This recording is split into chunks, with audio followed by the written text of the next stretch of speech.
उफ, अब ये छोटे नवाब कनिष्क जी कहाँ रह गए? तैयार होने में कितना टाइम लगाता है ये लड़का। हमें पहले ही देर हो रही है। कनिष्क, कनिष्क। आ गया माँ, आ गया। तुम भी ना जब देखो बस जल्दी करो करती रहती हो। अरे जवान लड़का है, सजने संवरने में समय तो लगेगा ना। क्यों मेरी प्यारी भाभी? भाभी के बच्चे, अभी बताती हूं मैं तुझे। आ, आ, आ, माँ छोड़ो मेरा कान, दुख रहा है। भाभी आप ही कुछ बोलो ना माँ को। छोड़ दीजिए माँ जी, अभी छोटा है। बहू, तूने ही इसे सर पर चढ़ा रखा है। जब से आई है इसी की तरफदारी लेती रहती है बस। माँ बाकी की डांट इसे गाड़ी में लगा देना, वरना पूजा का मुहूर्त भी निकल जाएगा। आंचल चौधरी परिवार की बड़ी बहू थी। उसकी और अजय की शादी को अभी 4 महीने ही हुए थे। शादी के 4 महीने बाद वो सब अपनी बड़ी बहू को लेकर अपने कुलदेवी के मंदिर बल्लभगढ़ के लिए रवाना हो जाते हैं। कुछ घंटों बाद वो सब वहां पहुंच जाते हैं, जहां पंडित पूरे विधि विधान से पूजा अर्चना करते हैं। पूजा खत्म होने के बाद वो सब मंदिर के बाहर पेड़ के पास फोटो खिंचवा रहे होते हैं कि तभी झाड़ियों से एक सांप निकल कर आता है और अजय के पैर पर डस कर चला जाता है। अरे, आप ठीक तो है ना?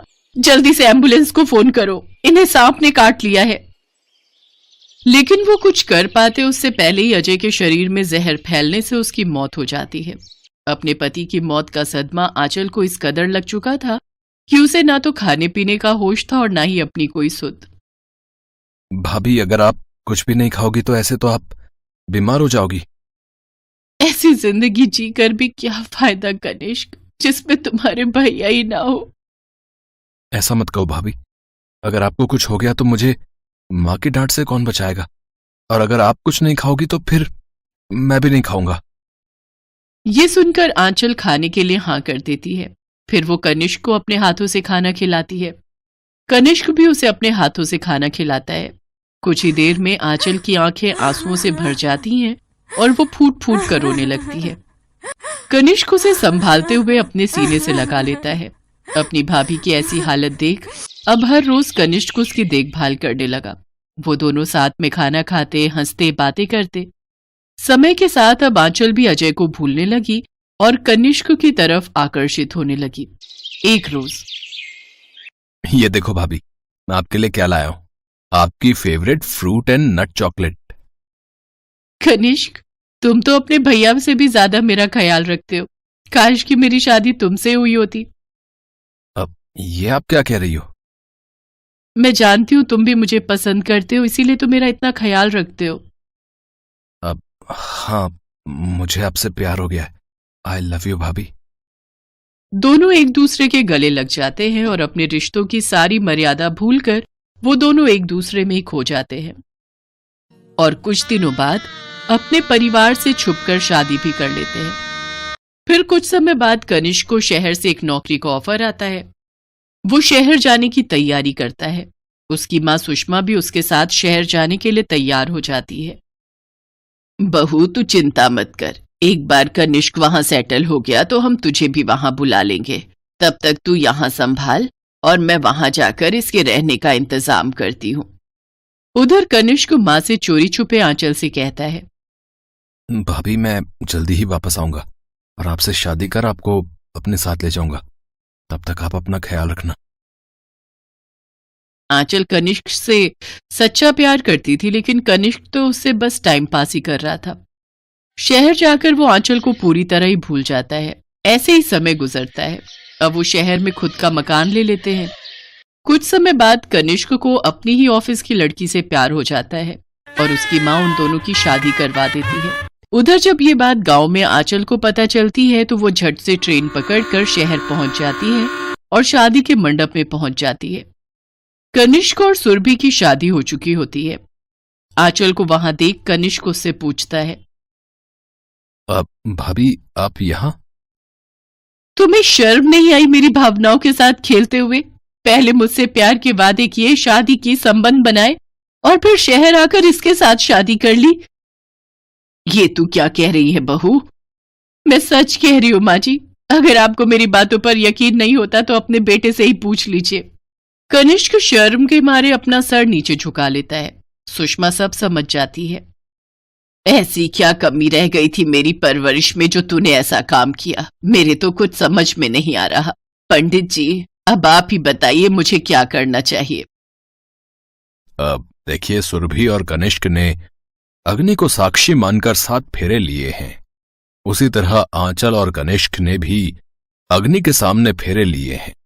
इसलिए अब कनिष्क को अपनी पहली पत्नी और दूसरी दोनों पत्नियों के साथ ही रहना होगा।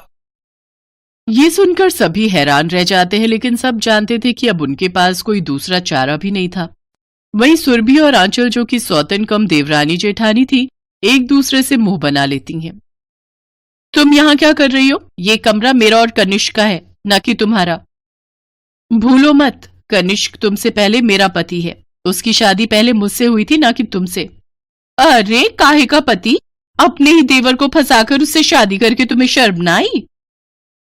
ओफो, तुम दोनों आखिर क्यों झगड़ रही हो, और वो भी आज की रात? कनिष्क, तुम मेरी सौतन और जेठानी को कह दो कि यह कमरा मेरा और तुम्हारा है, ना कि उनका। कनिष्क, तुम भी मेरी देवरानी और सौतन को समझा दो, तुम्हारी शादी पहले मुझसे हुई थी, इसलिए इस कमरे में तुम्हारे साथ रहने का पहला हक भी मेरा ही है, न कि तुम्हारा। दोनों सौतनें एक दूसरे के साथ देर रात तक बहस करती हैं, तो वहीं कनिष्क अपना तकिया और चादर लिए छत पर सोने चला जाता है। अगले दिन वो दोनों सौतनें, जो कि देवरानी जेठानी भी थी, अपनी पहली रसोई बनाने में लग जाती हैं। आंचल गांव का शाकाहारी खाना बनाती है, तो वहीं सुरभि शहरी मॉडर्न खाना बनाती है। अरे वाह, आज तो खाने में मक्के की रोटी, सरसों का साग, पास्ता, सैंडविच और नूडल्स। वाह, सचमुच मजा ही आ गया। कनिष्क, आप बिल्कुल भी ये खाना नहीं खाओगे, ये आपकी सेहत के लिए अच्छा नहीं है। तुम्हारे इस घास फूस से तो अच्छा ही है। अगर ये मेरा बनाया हुआ खाना नहीं खाएंगे तो वो ये घास फूस भी नहीं खाएंगे। इस तरह बेचारा कनिष्क भूखा ही ऑफिस चला जाता है। ऐसे ही एक रोज।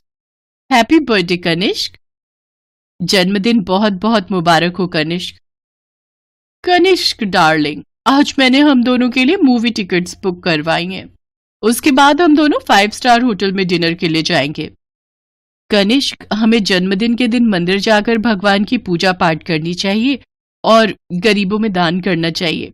ओह शट अप, आज के मॉडर्न जमाने में भला ये सब बातें कौन करता है? दोनों में बहसबाजी फिर शुरू हो जाती है। फिर कनिष्क चिल्लाते हुए कहता है, चुप हो जाओ तुम दोनों। कनिष्क मेरा है, मेरा है। परेशान हो गया हूं मैं तुम दोनों से। अरे मैं इंसान हूं, कोई ट्रॉफी नहीं जो तुम दोनों मेरे लिए लड़ रही हो। मैं दुखी हो चुका हूं तुम दोनों से, इसलिए यही बेहतर होगा कि मैं तुम दोनों को तलाक देकर अपना पीछा छुड़ा लूं। हाँ, ताकि फिर जाकर तू किसी और लड़की की जिंदगी बर्बाद करेगा। ये आप क्या कह रही हो मां?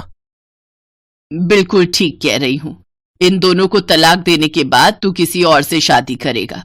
अरे तुझे शर्म नहीं आई अपनी ही भाभी के साथ चक्कर चलाते हुए? ऊपर से तुमने उससे शादी भी कर ली और हमें बताए तक नहीं। तेरी इस गलती की वजह से एक नहीं बल्कि तुम तीनों की जिंदगियां बर्बाद हुई हैं। सारा मोहल्ला हम पर हंसता है। और आंचल बहू, तू तो समझदार थी। तू चाहती तो कनिष्क को रोक सकती थी, लेकिन तूने भी उसे नहीं रोका। सुषमा की बात सुनकर आंचल शांत हो जाती है। आंचल के मन में काफी सारे सवाल चल रहे होते हैं, जिसे लेकर आंचल एक फैसला लेती है। आपने बिल्कुल सही कहा माँ जी, सारी गलती मेरी ही थी। इसलिए अब मैंने फैसला लिया है कि मैं कनिष्क को तलाक दे दूंगी और इन दोनों की जिंदगी से हमेशा हमेशा के लिए दूर चली जाऊंगी। ये आप क्या कह रही हो? आंचल, मेरी गलती की सजा तुम खुद को क्यों दे रही हो? हम तीनों एक साथ खुशी खुशी रह सकते हैं। नहीं कनिष्क, अब यही मेरी सजा है। तुम दोनों एक दूसरे के साथ अब खुश रहना। माँ जी, आप भी मुझे माफ कर देना। इसके बाद आंचल सदा सदा के लिए उनकी जिंदगी से चली जाती है। कनिष्क और सुरभि अपनी जिंदगी खुशी खुशी एक साथ बिताने लगते हैं। उधर कुछ समय बाद आंचल भी अपनी जिंदगी में आगे बढ़ जाती है और एक भले इंसान से ब्याह रचाकर खुशी खुशी रहने लगती है। जानती हो सुरभि डार्लिंग, अपने सुहागरात वाले दिन का मैं कितनी बेसब्री से इंतजार कर रहा था। अब आज तुम्हें पता चलेगा कि तुम्हारा कुणाल कितना रोमांटिक है। ऐसा कहकर कुणाल सुरभि का घूंघट उठाता है और किस करने ही वाला होता है कि तभी उसका बड़ा भाई मोहित जोर से चिल्लाता है, ए छी छी छी, अबे क्या कर रहा है? हैं? उठ साले, अब क्या अपने बड़े भाई का चीर हरण करके छोड़ेगा? सॉरी भैया, वो सपना। हाँ, समझ गया, लेकिन अभी हम दोनों की सुहागरात को 2 दिन बाकी हैं। 2 दिन बाद शादी है हमारी, फिर अच्छे से सुहागरात मना लेना अपनी बीवी के साथ, समझे मेरे इमरान हाशमी? और हाँ, अभी के लिए खुद पर जरा लगाम रखो, समझे? अपने भाई के मुंह से ये बात सुनकर कुणाल शर्मा जाता है और अपने मुंह पर चादर ओढ़कर सो जाता है। फिर 2 दिन बाद दोनों भाई बड़े ही धूमधाम से अपनी दुल्हनिया को लेने घोड़े पर सवार होकर निकल पड़ते हैं। कुछ देर बाद बारात बैंकेट हॉल पहुंचती है, जहां दोनों सगी बहनें रंजना और सुरभि की शादी दोनों भाइयों से हो जाती है। फिर दोनों विदा होकर अपने ससुराल आ जाती है, जहां पहुंचकर उनकी सास उनसे कहती है, आओ बहुओं, मैं तुम दोनों को तुम्हारा कमरा दिखा देती हूँ। कमला उन दोनों को एक कमरे में लाकर कहती है, बहुओं, ये रहा तुम दोनों का कमरा, आज से तुम दोनों बहनों को यहीं रहना है। लेकिन माँ जी, एक कमरे में हम दोनों एक साथ कैसे रह सकती हैं? अब मेरा मतलब है कि हमारा कमरा तो अलग अलग होना चाहिए ना। हाँ माँ जी, ऊपर से इसमें बेड भी एक ही है। तो इसमें दिक्कत क्या है? शादी से पहले भी तुम दोनों बहनें एक ही बेड पर सोती थी। लेकिन तुम दोनों चिंता मत करो, मैं अभी तुम दोनों की परेशानी दूर कर देती हूँ। फिर कमला एक बड़ा सा पर्दा लेकर आती है और डबल बेड के बीचों बीच लगा देती है। फिर एक ही बिस्तर पर एक तरफ मोहित और रंजना और दूसरी तरफ सुरभि और कुणाल लेट जाते हैं। क्या हुआ सुरभि डार्लिंग, तुम्हारा मुंह क्यों बना हुआ है? अरे आज तो हमारा खुश होने का दिन है। एक कमरे में ऊपर से एक ही बेड पर 2-2 कपल सुहागरात मनाएंगे। बताओ, ये भी कोई बात हुई? अपनी फर्स्ट नाइट को लेकर क्या क्या सपने देखे थे मैंने। जहां एक बेड पर सुरभि और कुणाल में नोकझोंक चल रही थी, वहीं दूसरी तरफ रंजना और मोहित का भी यही हाल था। अब रंजना डार्लिंग, तुम तो इस शादी के जोड़े में क्या कहर ढा रही हो। अब बिल्कुल अप्सरा लग रही हो। लेकिन तुम मुझे जहर लग रहे हो। बताओ भला, एक बेड पर 2 बहनों की सुहागरात? मुझे नहीं लगता आज से पहले इतिहास में कभी ऐसा हुआ होगा। तुम्हारी माँ को भी ना सचमुच समझ नहीं है। छोड़ो ना ये सब, अब चलो, टाइम वेस्ट मत करो। फिर दोनों भाई अपनी अपनी सुहागरात मनाने की तैयारी करते हैं। तभी सुरभि को उसके लहंगे में लगी सेफ्टी पिन चुभ जाती है और वो जोर से चिल्लाती है, आ आ। अरे मेरी माँ, क्यों चिल्ला रही हो? अभी तो मैंने मैच शुरू भी नहीं किया। तभी दोनों की आवाज सुनकर रंजना अपने पति से कहती है, देखो जी, सुरभि और कुणाल ने बैट बॉलिंग शुरू भी कर दी। रंजना डार्लिंग, तुम परेशान मत हो, छक्का तो पहले मैं ही मारूंगा। वो दोनों बातें कर ही रहे होते हैं कि तभी पर्दा नीचे गिर जाता है और वो दोनों शर्म के मारे पानी पानी हो जाते हैं। फिर दोनों ही कपल बिना सुहागरात मनाए नाराज होकर सो जाते हैं। अगले दिन सुबह ठीक 6 बजे कमला आकर अपनी बहुओं को उठाकर कहती है, चलो उठ जाओ बहुओं, अब जल्दी से अपनी पहली रसोई में लग जाओ, फिर तुम्हारी मुंह दिखाई भी होनी बाकी है। दोनों बहनें अपनी पहली रसोई बनाती हैं। फिर मोहल्ले की औरतें उन्हें देखने आती हैं। अरे वाह कमला, तेरी दोनों ही बहुएं चांद का टुकड़ा हैं। बहू रानियों, अब तुम दोनों जल्दी से हमें खुशखबरी सुना दो। सुहागरात तो मनी नहीं हमारी, खुशखबरी क्या खाक सुनाए? अरे पहले हम खुश होंगे तभी तो तुम लोग को खुशखबरी सुना पाएंगे। फिर सभी औरतें मुंह दिखाई करके चली जाती हैं। रात को वो सभी खाना खाकर फिर अपने कमरे में आ जाते हैं, जहां सुरभि कुणाल से कहती है, चलो ना कुणाल, आज कुछ तूफानी करते हैं। कुणाल उसके पास आता ही है कि तभी रंजना पर्दा हटाकर सुरभि से कहती है, सॉरी सुरभि, वो मुझे पानी की बोतल देना प्लीज, मुझे बहुत प्यास लगी है। लो, आप ही पानी पीकर अपनी प्यास बुझा लो, मेरी प्यास तो न जाने कब बुझेगी। उस रोज भी वो लोग सुहागरात मनाने की कोशिश करते हैं, लेकिन उनकी ये ख्वाहिश पूरी नहीं हो पाती। फिर रंजना को एक आइडिया आता है, देखो मेरे पास एक आइडिया है। मैं और मोहित बाहर आंगन में जाकर बैठ जाते हैं, तब तक आप दोनों अपनी सुहागरात मना लीजिए, फिर आप दोनों आंगन में बैठ जाना, तब हम अपनी सुहागरात मना लेंगे। इस तरह हम दोनों की सुहागरात मन जाएगी। वाह बहन, क्या आइडिया है। मुझे तो लगा था हमारी सुहागरात कभी मन ही नहीं पाएगी, लेकिन अब उम्मीद फिर से जाग गई है। लेकिन हमसे पहले आप सुहागरात मनाओ, आप बड़े हो, और आपका इस बेड पर हक पहले बनता है।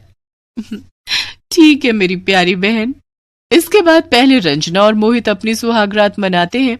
तब तक सुरभि और कुणाल बाहर आंगन में इंतजार करते हैं। फिर बाद में उसी बेड पर सुरभि और कुणाल अपनी सुहागरात मनाते हैं। इस तरह दोनों बहनों का एक बेड पर सुहागरात मनाने का सपना पूरा हो जाता है। फिर चारों खुशी खुशी उसी बेड पर सो जाते हैं।